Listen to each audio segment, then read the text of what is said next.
All right, everybody, that'd be great.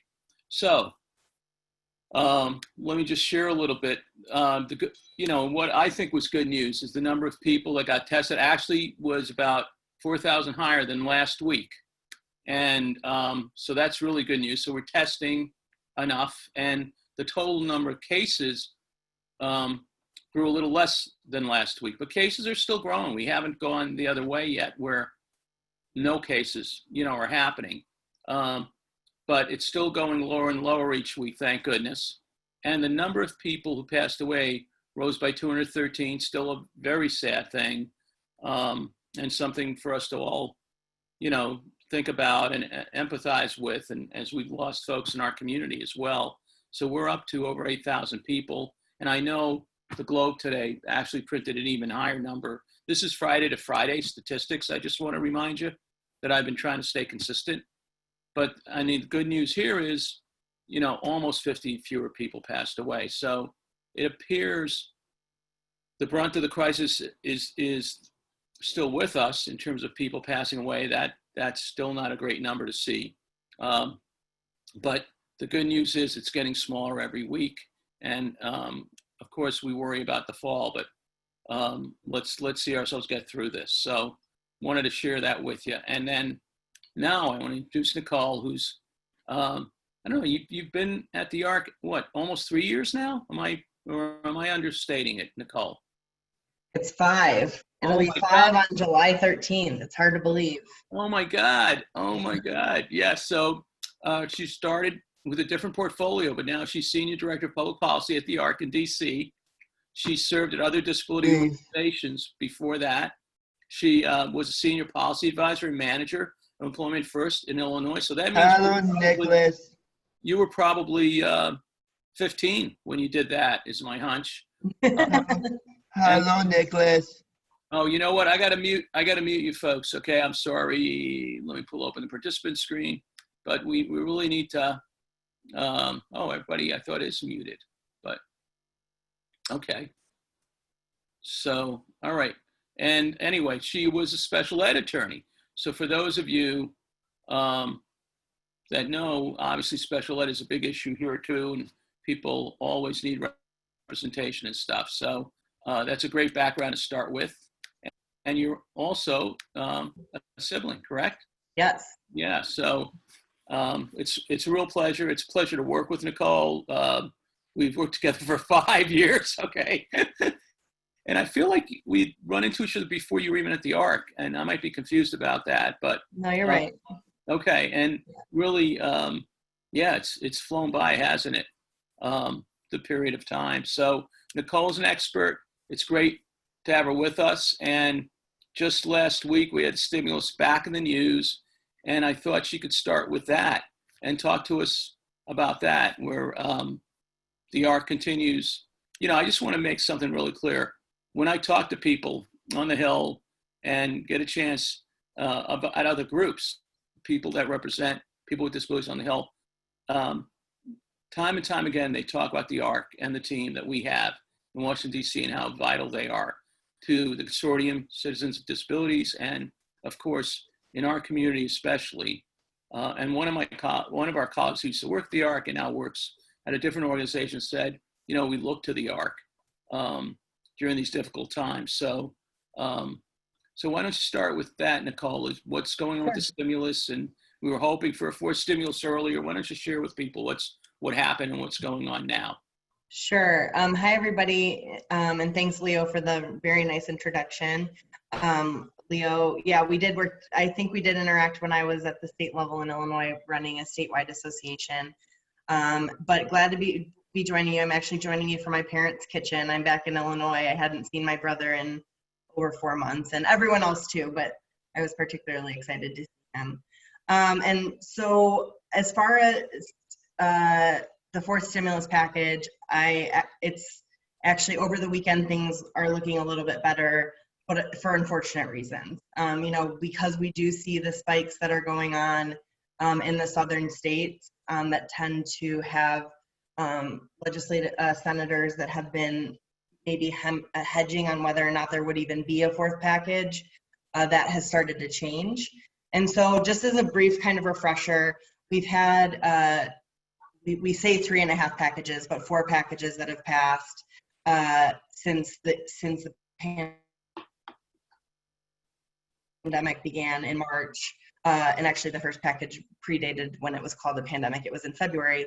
The second package included the 6.2% federal match or FMAP bump, which we know unfortunately has not really resulted in anything for the disability service system that in most states I know I've heard has gotten sucked up into general revenue. And then the third package, the CARES Act, there's too many different names. The CARES Act passed on March 27th. And that did have, that was where the PPP loans were funded, which I know have been imperfect, but that was where they were created. It was where we got the stimulus checks from, which again are imperfect. It was when there was some paid leave. It was a short-term extension of money follows the person. And so we got small pieces in that bill, but frankly, the line that I've unfortunately had to use a lot with Senate offices is that, and House offices, was that the disability community has really all but been ignored in the relief packages in response to COVID-19. And so the CARES, the bill that did pass was a negotiated bill. The version that Speaker Pelosi introduced, there goes my brother with his DSP right now at the door, if you saw him behind me. Life imitating art, right? Anyway, and so that version of the bill, the CARES bill that Speaker Pelosi introduced before the final bill was actually passed, did include some HCBS funding in the form of grants, but unfortunately that didn't get obviously passed and ultimately what became law with CARES. And then we have the HEROES Act. The HEROES Act passed, and that's what we're considering package 4, even though there have been small packages that have passed that have had more funding for PPP, for example, and more funding for stimulus. And so the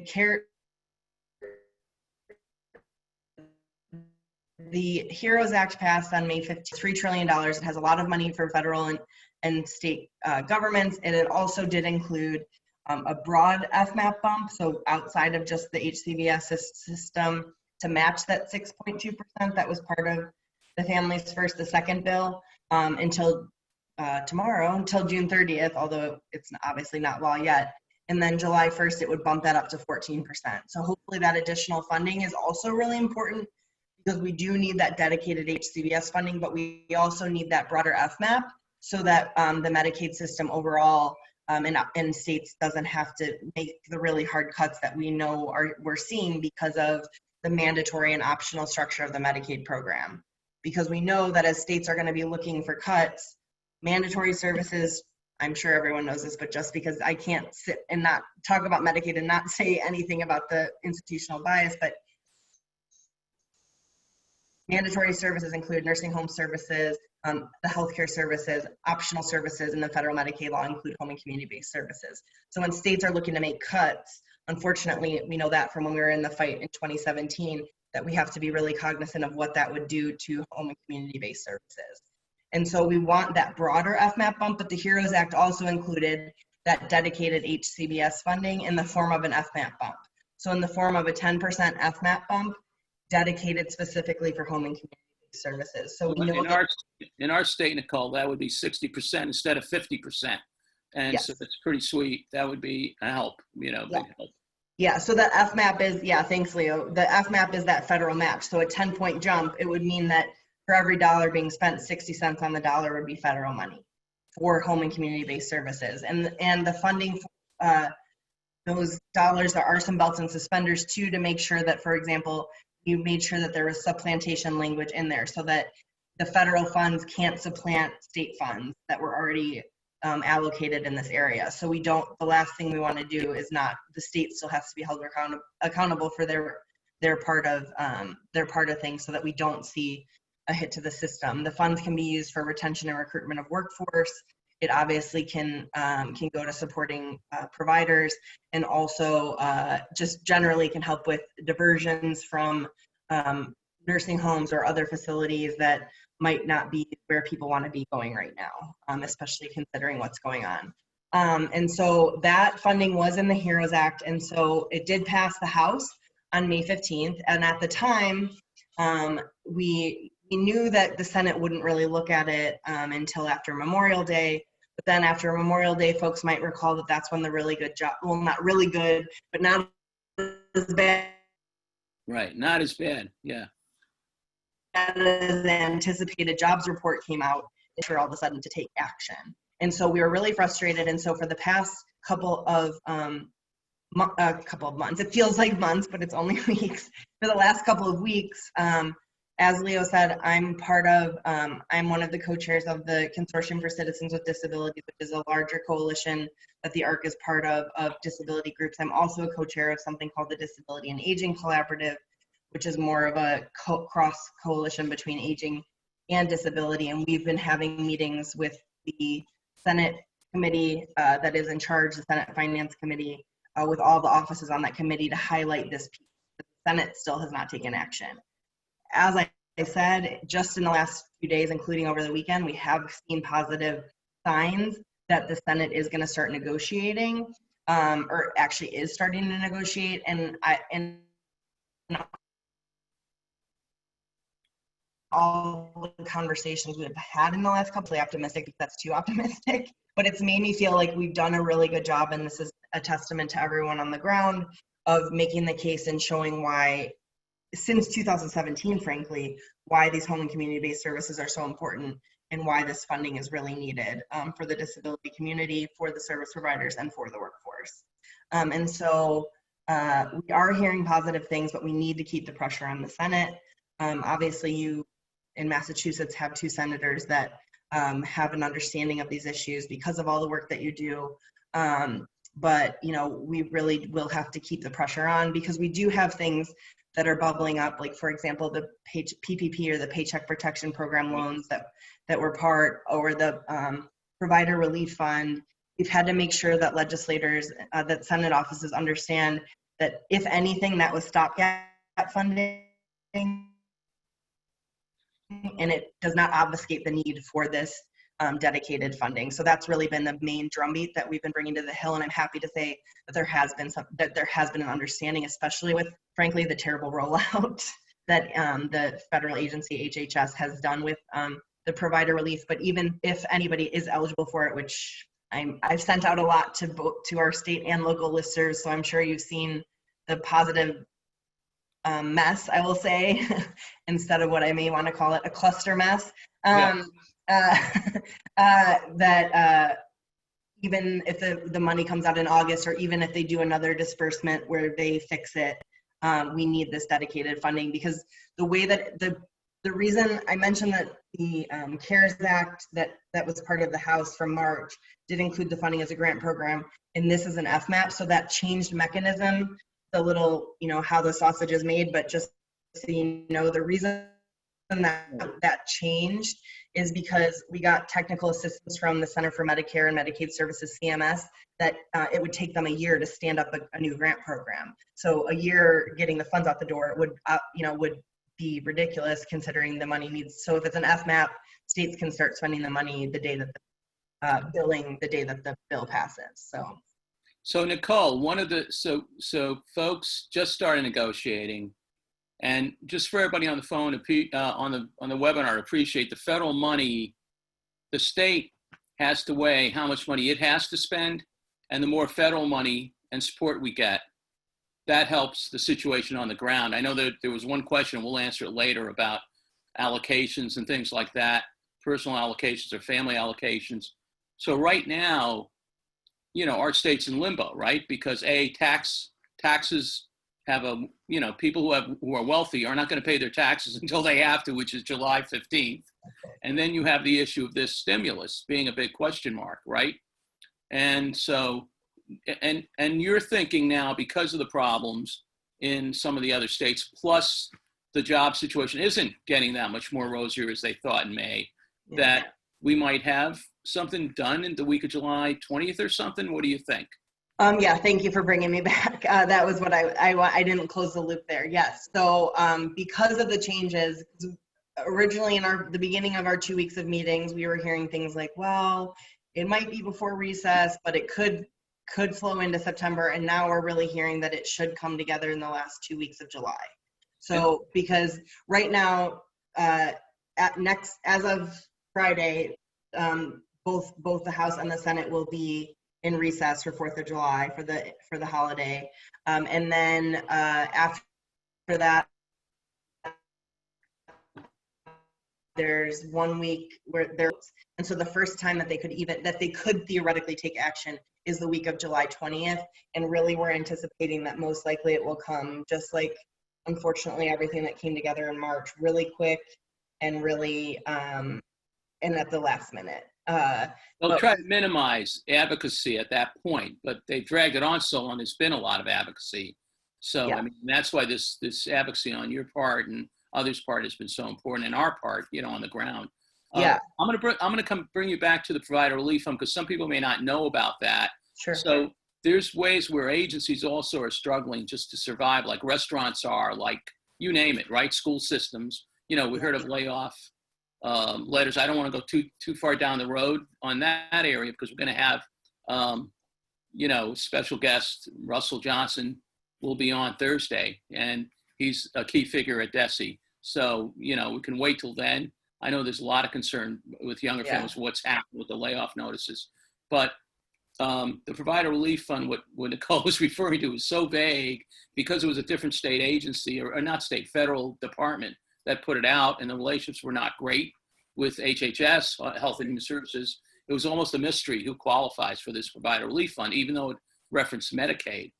And, I would say we shared the information, and I did think the frequently asked questions was good. So hopefully people will be able to figure it out. I still don't know personally because it's been so busy. I haven't checked myself to see what our list says in the state because, and I won't get into that unless a provider wants to get into it on the webinar, but because I know mostly families are on and people involved in advocacy or other organizations. So if it comes up, the question, we'll explain what that pain in the neck problem was. But the other thing I want to say, you have to explain to senators and reps really like how it works, right? And we find even in state governments sometimes we have to do that even with the administration officials. Some might be new. Maybe they've never worked on the ground. Maybe they don't understand that revenue has to come in, for expenses to be paid because they're used to government authorities. They're used to local educational districts. They're used to, that don't go out of business, right? Technically. So I think that's part of the explanation and how the service system's different. And sometimes people especially not involved that are in government, they lump everything together.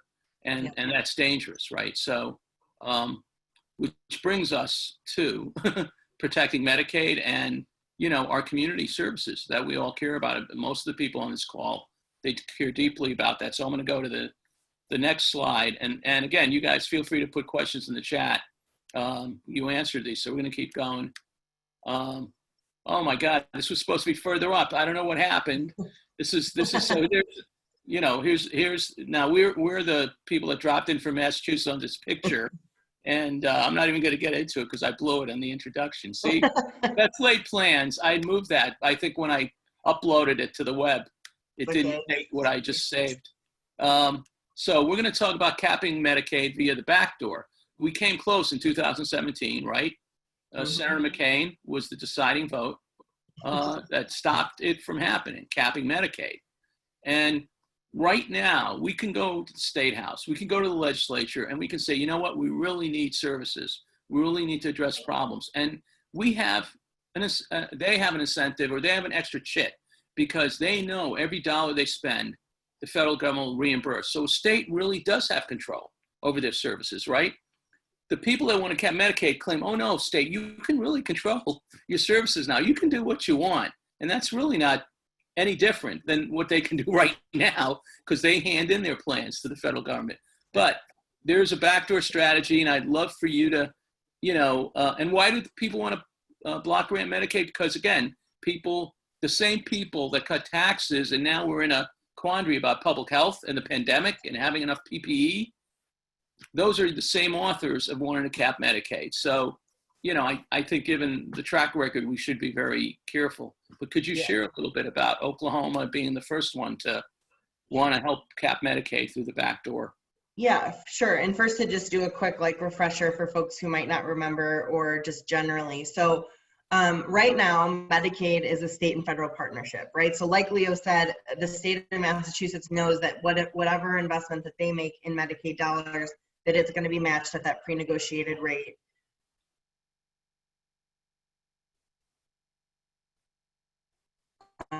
Based on the waivers that have already been approved by. So it's that guarantee that the state of Massachusetts has that whatever they invest is going to be matched by the government. And so a block grant or a per capita cap would fundamentally change that guarantee. It would mean that it's not based on whatever the state needs to put money in for. So let's say there's a public health crisis like right now with COVID, or the Flint water crisis in Michigan, when they needed additional funding for support. That wouldn't, a block grant or per capita cap wouldn't take into account that sort of thing. A block grant or per capita cap would say, here's what you spent on Medicaid last year. We're gonna give you that plus a percentage, and it's not based on a percentage of people, it's based on an equation, the consumer price index plus something or other, and it varied depending on which proposals you we're looking at. But what it would do then of money, so when a block grant, it's per system, so it's however much money the Medicaid system spent, that's how much the federal government got. Per capita cap, it's just a different calculation, but it's based on a per person. Now that doesn't mean that my brother is allocated a certain amount of funding and that goes to him or anything, but it means that when they're doing the calculation, they're not doing the calculation based on how much the system spent. They're basing it on how much they spent per person in the Medicaid program. But either way, it would not change outside of that math equation, so you couldn't account for changes like this. And so like Leo said, the proponents of this kind of idea try to say that it would build flexibility. And what I would say is that the concept that you're building flexibility with less money is a falsehood. As someone who worked in state government, I've never seen it happen. And so the work requirement that Oklahoma put in, does that, wouldn't that affect people with disabilities as well, unless they make an exception? Right. And so what it would also do, whether a block grant or per capita cap, is it starts it chips away at what a state can and can't change without approval. Now, of course, we want to support people with disabilities to work. It's not about that. It's about saying that if you can't or don't, that you're going to lose coverage. And and those have, by the way, all been struck down so far legally under the Medicaid law. But so Oklahoma, the Center for Medicare and Medicaid Services, and I did the thumbs down, not because I love John McCain, it's because for folks who don't remember, he did the thumbs down. That's why we actually don't have a per capita cap on Medicaid, how he voted during 2017. And so because it was voted down legislatively in 2017, the administration still tried to open the door by releasing guidance in January of 2020 for states to submit applications to do block grants. And so Oklahoma submitted this proposal in May with a comment period. The ARC has been, we've collected over, I think, 3,000 comments on why this would be why this would be bad. And it has to do with all of the things that a lot of the things I've discussed around the Medicaid guarantee, around, making sure that you can't limit eligibility. The Oklahoma one is a little bit different because it's about Medicaid expansion, but it's also, some folks don't realize that there are a lot of people with disabilities on Medicaid expansion. There are a lot of people, family members of people with disabilities. There are a lot of direct support professionals on expansion. So there's a lot of different reasons why we need to protect it. But ultimately, it's about fundamentally protecting the integrity of the Medicaid program, that it is a state and federal partnership that can't be changed, and that we can't have, the only thing that we want to change are some fundamental things like making sure that home and community-based services, something that that has been part of the ARC's legislative agenda and goals for decades, since in the 80s when home and community-based services were started, was that those should be mandatory. They should be on equal footing with everything else in the Medicaid program. And I would say that unfortunately, because of some of the horror stories that we're seeing in nursing homes and in institutions, including in my home state of Illinois, where 2 institutions had over half of the residents who were infected, that there's more fertile ground than there ever has been to really take service as mandatory. It means there can't be a waiting list. Could you repeat that one more time, Nicole, that sentence, because we lost you a little bit for that sentence. You talked about the nursing homes and the issues. Yeah, so we think that there is some fertile ground to have this conversation because we know that home and community-based services, we know that it's what people want. If it wasn't what people wanted, there wouldn't be waiting lists, right? I live in a state that still has 7 institutions open, unfortunately, and there are 20,000 people on the waiting list. Any of those 20,000 people could go to one of the 7 institutions that are open, but they'd rather wait for sometimes over decades. Right. We just For lost those home and community-based services. This is really, so I can say I was running an agency in the 1980s and that gave services, and I was so clueless, about the interconnection. And that was when we had our first waiver was, and Brian Donnelly, who was a congressman from Massachusetts, he actually was the sponsor of the bill in the House for the Community Supported Something Act that was preceded the home and community-based waiver. So then that makes sense because Ted Kennedy would have, asked him to do it. It's my hunch. Yeah. But so, and just the connection of what is going on nationally, even though it doesn't hit home as directly, it is integral to any funding we have. So it's, we can't say enough about it. Let me see if, is there anything else you want to add? Let me see if it's the next questions and answers. I'll just throw in that before Go ahead. this even started, actually last summer, myself and like a handful of other advocates have been having conversations with some Hill offices on the institutional bias that I talked about, on making home and community-based services mandatory. And that timing was really good. That was the same group of us that worked. We don't support Medicare for All or Medicare for America, but we worked to get long-term services and supports included in those proposals so that as things are being negotiated, LTSS doesn't get left out as it did with the Affordable Care Act in the end, unfortunately. And so that same group of us have been working with the Hill office. So we will anticipate seeing a piece of legislation introduced to make home and community-based services mandatory. I feel really safe to say by the end of the year.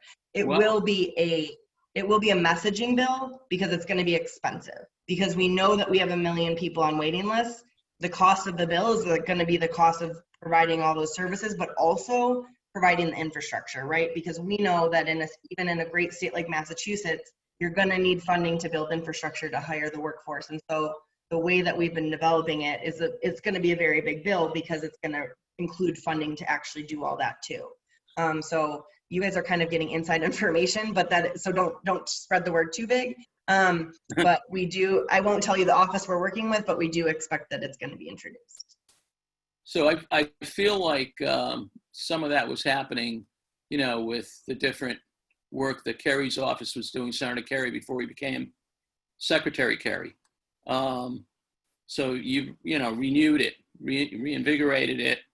And I think the other question becomes, are we going to be talking about self-direction and new models of service as we look ahead? Like, for example, personal assistance services that include people who need cueing and prompting versus physical prompting. Right. I have one more question to ask you before we see if there's any specific questions for you. I know people are dying to hear a few things about where things are at with the turn of the fiscal year around the corner, July 1st. But let me ask you around PPE and so personal protective equipment. We still have a huge problem in our state.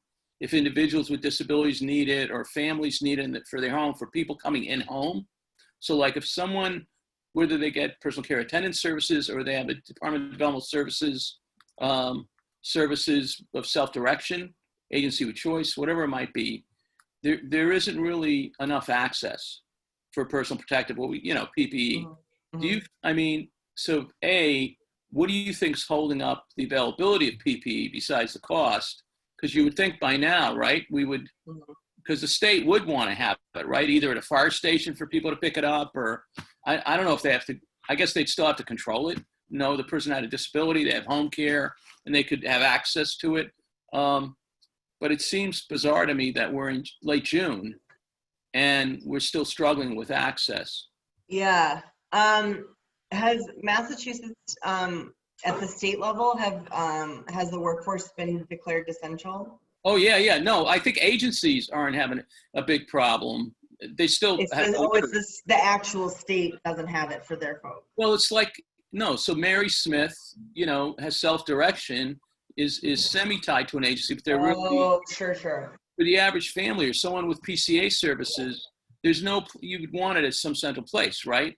Now, I Yeah. know one of my colleagues, he only does shared living and that kind of work. And he's made sure his folks do get it through his agency. But for the system, in terms through Medicaid, what we call Mass Health, you have to first have a positive virus determination, not in advance. You can't get it proactively. You've got to, have that. And obviously, a little late by the time, you're deemed positive. Your worker probably, right, got the virus also. Yeah, that's ridiculous. So, and actually, I guess that's the situation my family falls in, so I should know that. But I think that, so as far as PPE, from the legislative perspective, the 10% FMAP bump that's included for HCBS, there are PPE components as part of that. So some of the funding is specifically spelled out could go to that provision of PPE. So that's something that once your state decides, that's at the state level, it's up to you guys. And I know obviously with Leo leading, you guys will be well positioned to make sure that some of that funding goes for that exact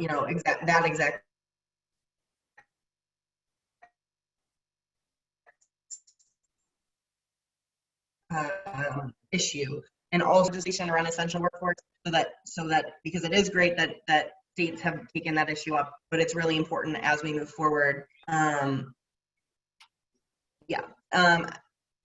So that is something that we're also working on from the federal level. Giassi just asked on the chat, Senator Casey introduced an HCBS infrastructure. Yeah, you want to say anything on that? Oh, I guess we crossed that line. Huh? No, it's not Casey. Okay. It's not that bill. Don't worry. We will not be working with Senator Casey on that one. But so Senator Casey did introduce a bill. My face was because we were hoping he would wait to introduce it, because there is going to be a bipartisan House bill that is a companion. And so that was the face. That's all it was. The HCBS Infrastructure Incentive Act is a bill that would provide grant funding to states to work in to provide funding to support implementation of the HCBS Home and Community-Based Services settings rule from Medicaid in the areas of employment, housing, workforce, and transportation, as well as case management. There has not been any movement because, as I said, the House version, we were actually going to do a big bipartisan introduction at the Disability Policy Seminar at the end of March. That obviously was canceled. And the bill hasn't been introduced because Representative Dingell and Representative from Michigan and Representative Guthrie from Kentucky were going to be the two bipartisan co-sponsors. And they've actually been, Representative Dingell is the one who got the dedicated money. So they've been busy helping us. So we haven't seen that introduction. Got it. So, and the reason bipartisan is important is because generally the Senate's Republican, right? Nicole, the Senate's Republican. Exactly. We want to start out with a bipartisan strategy. Right. Thank you, Giassi, for that question. People are wondering about the term fiscal year, but I want to see if there's any more questions about the federal stuff with Nicole before I touch on that, and then Nicole can jump in as I talk about where we're sort of stuck in Massachusetts. I guess, can I just ask a question without going into chat, just very quickly? Go ahead, Giassi. all the stuff we're doing around COVID-19, one concern I have is that it only relates to COVID-19. To what extent is it going to be extended beyond that? That's a really good question. And that's definitely something that we're actually talking about. So the bill that I talked about, that's like the big messaging bill, because we are. So the HCBS, the 10-point FMAP bump for HCBS is for 1 year of funding. So, and we're saying to Hill offices, look, we realize that we're building a cliff, and we're going to have a legislative fix for that too. And so we will, because we are going to see people get into service that maybe weren't in service before. And the last thing we want to do is have them lose that after a year. And so we are also at the same time, both in those Hill meetings and legislatively with bill drafting, working on something so that that won't happen. So the HEROES Act, which gives you the year, and then you're working on this bill you mentioned that can't be talked about in full yet, right? That would get released to address long-term, making HCBS mandatory, right? Yeah, it's not just the mandatory bill. It's also the fact that, for example, so some of the funding from the HEROES Act goes to transitions. We're going to work on getting permanent MFP. We don't have that yet. That would be, so there's ways to piece the funding together without even necessarily needing the HCBS Infrastructure Act, some of that funding. So that's a really good question. The last thing we want to do is build a cliff and have people lose services after a year. So but that's a really good question because we're being really cognizant of that. So I'm really glad you brought it up. So we've got about 8 minutes left. While somebody else chats in a question or speaks a question, I just want to say July 1st is a few days from now. It's actually 2 days from now, right? And in our state, Nicole, what's happened is contracts have been distributed for 6 months at full funding. Okay, now the problem with that is if you're an organization that gets that contract, you really don't know what to do with that. Right. So in answer to some of you that get family support funds, what I want to tell you is, I think what makes sense in the family support part of it, that you would get your allocation for sure for a number of months. At some point, the state of Massachusetts is going to say, we have a cut of X%. And that would probably go across the board, or there might be strategic decisions made about the cuts, but we have no idea. And I think that's part of the dynamic. The other problem is reopening, and you've been hearing this from other states, Nicole, that actually costs more at first to reopen, and organizations don't know how they're going to bill enough if they don't have flexibility in billing, which is part of what the federal work you've done. And actually, Nicole, you've been working with, I don't know, we had 14 states on the call, CMS. No, I was just counting, we've got 24 of our state chapters on the list to sign on the letter. And so Leo is right, because we know that some of the issues that'll happen with some of the retention payments, and we need to turn those into something that can be more useful long-term and get some clarification from CMS. And so with Leo's leadership, he reached out and we worked on developing a letter that over 24 of our state chapters, and we only have about 41. So we'll get more. We'll sign on to a letter to the federal agency, CMS, putting pressure on all of the chapters of the ARC, because we're obviously stronger together, to make some of those flexibilities clearer to the state. Well, I want to say, like, Nicole pretty much embraced this, because if she didn't lead on this, we wouldn't have the number of states we have on board. We had a few states already we were, talking to, right, about it because of the crisis we were facing in our state. And then, it leveraged Nicole, she's busy, she's working, a lot more than 9 to 5. And okay, we'll take one more thing on, what the heck? And this is the regulatory part. This is the Center for Medicare and Medicaid. And again, we have regulatory things we're working on, how to bill. You sound simple, but if X agency can't bill for services because they only have 25% of the people in the building, how do you make it flexible so they don't have to lay everybody off? Or if they have furloughed people, how can they bring them back early? And guess what? They have to be trained on COVID, okay? And the COVID guidance is probably going to be thick as a book. So how do you help people get up to speed so infections don't become rampant, So thank you, Nicole, for, again, it was just another strategy at a time when so much is going on. And we're going to, and the strength in numbers, we're going to hopefully have an impact, because there's some Republican states involved in that too, as well as we have Indiana involved, where Mike Spence comes from. So I think, working together, this is why the ARC, it's so important, the federal office and the national office rather, and the organization working together across the country. And I'm just so pleased. And if anybody else has any questions, and so in terms of one of those other questions, I think we overwhelm people with information, but I think we're going to have this online. People can listen again. This is crucial stuff, and we had a very good turnout today too. So if there's any other questions, I want to make sure we end by 12:45. It's 12:42. I would go ahead, if anyone's worried about their allocations on the family support side, please reach out to your family support provider and ask them when they're going to be distributing it. If you're worried about reopening and you want your son or daughter, or you as a person with disability want to be going back to work or day program, please call the agency that serves you and say, hey, look, I want to be front of the line. This is why, and make that known to folks. Any closing comments, Nicole, before we let people go? I just wanted to say thanks for taking the time. I was trying to get my brother over here to say hello. Oh, yeah, I didn't see him. Could he come over? Yeah, he's coming over. Oh, and a smile. That's not... Hey. How you doing? You're talking with folks from Massachusetts. I have a feeling he's been listening. He's always listening. But anyway, I just wanted to say thanks for taking the time. As you see, I have a personal understanding of what all of you are doing on the ground is what matters. And everyone who's reaching out to legislators, and whether it's at the state level or the federal level, the power of the ARC, I've seen it in my 5 years grow exponentially, and it's because of the folks like you. And thank you so much. And I hope everyone stays healthy and well. Thanks, Leo.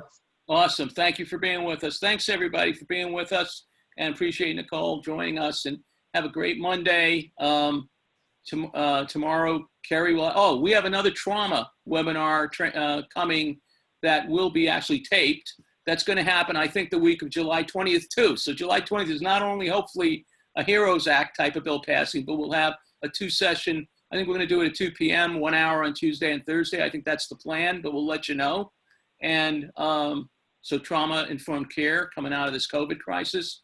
And then Kerry's tomorrow. And then Thursday, we'll have DESE. It'll be focused on DESE with Russell Johnston. I'm 90% sure, 99% sure, I should say. That's Thursday at 11. So take care, folks, and thanks for being with us again. And we'll be posting this and be sending out the PDFs. When is next meeting?